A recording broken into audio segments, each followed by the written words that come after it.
Sports Leadership and Coaching, Assignment 1, Natalie Heal, Sport and Exercise Science. As a coach, there are many different roles that are required. Here I've written about a few. The first one is an educator or teacher. This is basically someone who can share their knowledge with the participants. This is so that they can learn the skills and so that they can learn the basic rules of the game. This helps to develop the players' progress and further their skills and techniques, so that this will allow them to play competitively if they want to, or recreationally. This person should also teach them the health and safety rules, just to ensure that the participants are always safe, especially if they're going to play competitively. They can know how to play safely. We need an educator or teacher when we're playing a sport, so that we can ensure that the participants are going to be making progress, and also so that they understand the basic rules and skills that's required for the specific sport that they're going to be taking part in. But not only that, the educator or teacher needs to be able to encourage the participants to want to develop their techniques and skills in the sport so that they can progress further. The second role that I've talked about in my PowerPoint is a manager or organizer.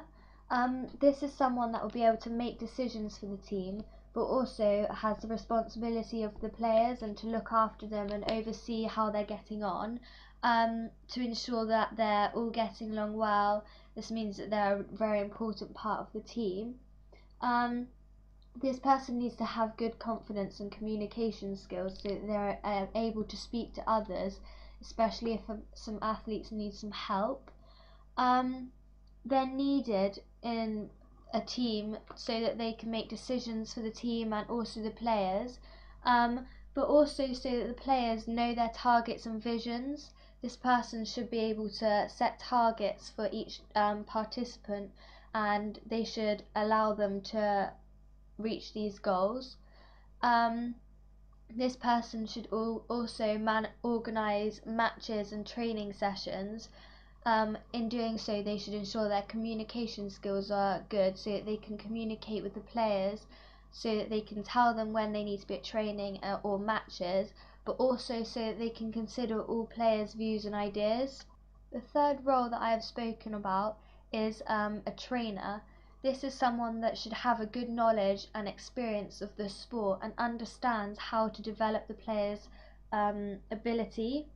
They should also be able to convey their knowledge onto the players so that they can enjoy it and show that they want to be there. They must give ideas on how to improve skills and tactics, but this person also is linked in very highly with the manager, so that they can discuss each individual athlete and help each other. The trainer is needed so that the team can work together to enhance their performance and improve their level of performance also. The final role that I have spoken about is a role model.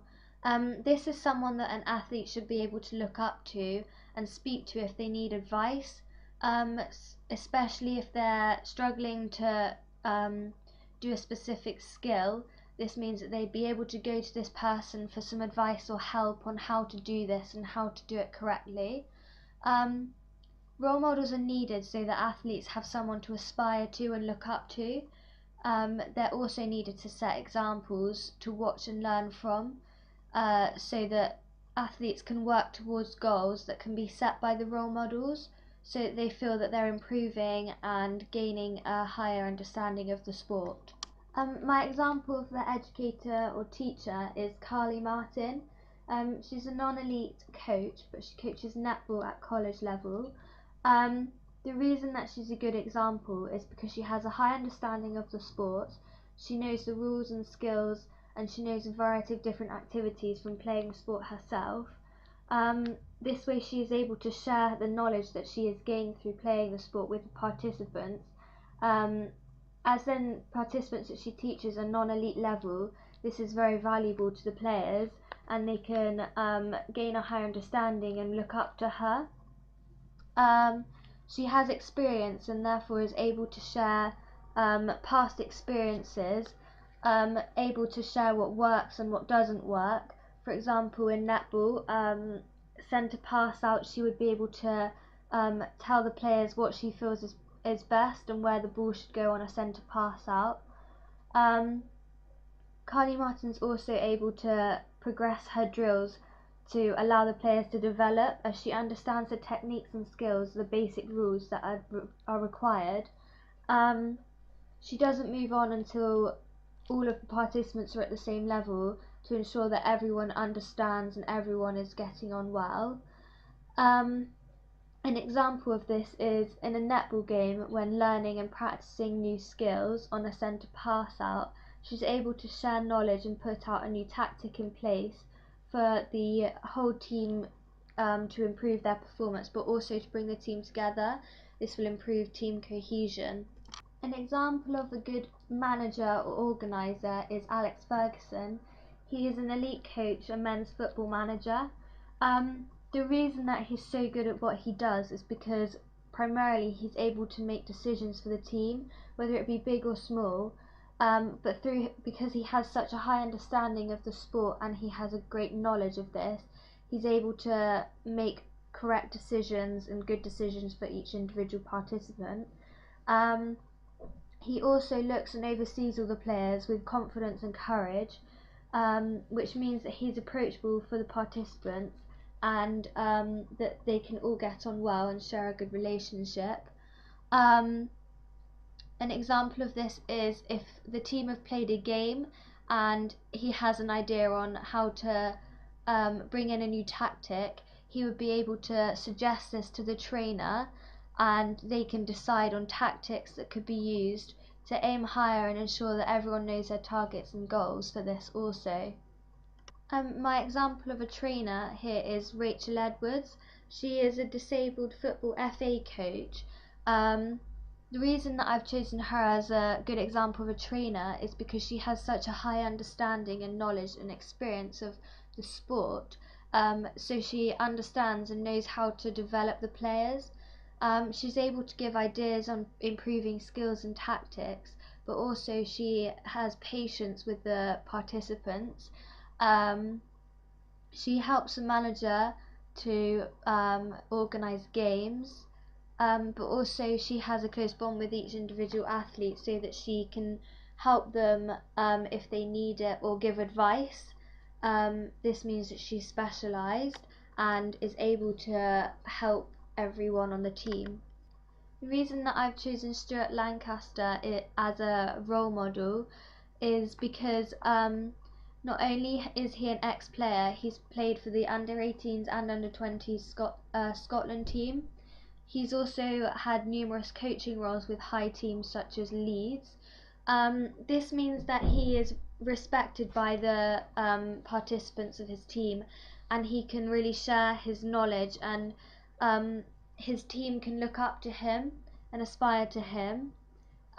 This means that he has so many good ideas and tactics that the participants trust him and they believe him when he puts in new tactics or skills, and if he offers advice to someone, they can understand him because he's an ex-player, which means that they can look up to him. Here this table shows the differences between each role and how they compare and contrast each other. The number 1 shows the most important, and 4 shows the least important for each individual coach.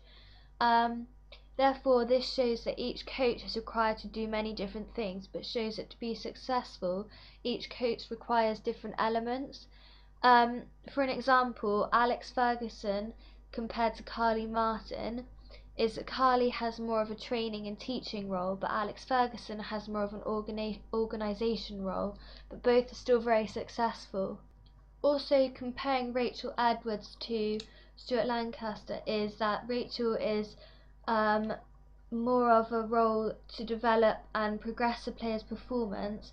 On the other hand, Stuart Lancaster is more of an idol and someone to guide and look up to for the players. As a coach, there are also many different responsibilities. Here I have chosen 4. My first responsibility was equal opportunities. As a coach, it's very important to make sure that all participants have equal opportunities, and make sure that everyone feels involved with the session. There are many different considerations that you might have to take in place, such as ability level, gender and age. These are all factors that may make someone feel less involved.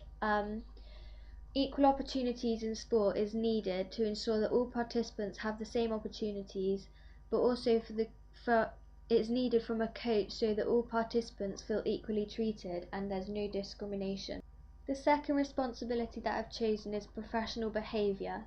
As a coach, it's very important to ensure that they are able to keep the participants under control, but also to know their boundaries.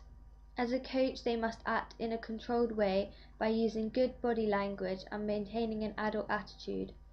Barriers of authority and appropriate discipline are important, and also an appropriate relationship with the coach is very important. The third responsibility of a coach is health and safety. Here, risk assessments should be done before, during and after the activity to ensure that all participants are safe throughout. This should be done for the facilities, the equipment, the student, sport and also yourself to ensure that all are safe. Insurance, medical forms and qualified staff are all required to be taking part in the activity to give medical forms. Also, not only this, but it's important for the coach to ensure that first aid is at easy access in case of an emergency, and also to know where all emergency exits are in case of another emergency. The fourth responsibility is knowledge of the coaching environment. A coach needs to develop the players. This can be improved by assisting higher coaching. This can be improved by assisting higher coaches when also taking sessions.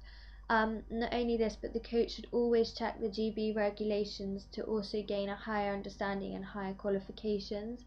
GB regulations often change, so it's important to be keeping up to date with this so that they can give this new information to their participants.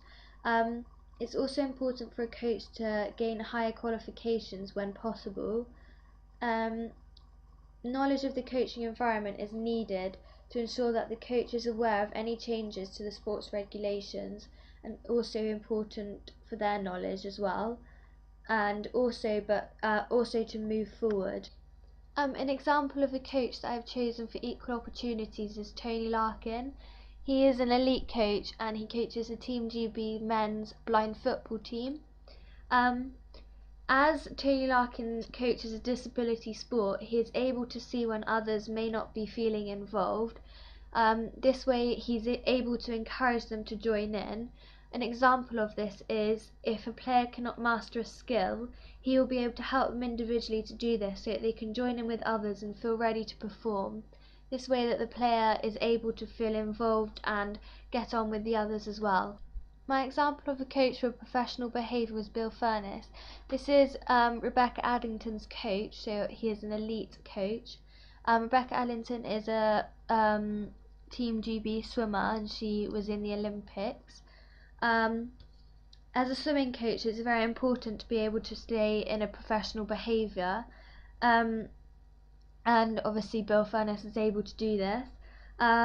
Through the picture shown on my presentation, it's clear to see that the participant and Bill get on very well. They have a very good and appropriate relationship. This is important as a swimming coach. My third example of health and safety is Amanda Redden.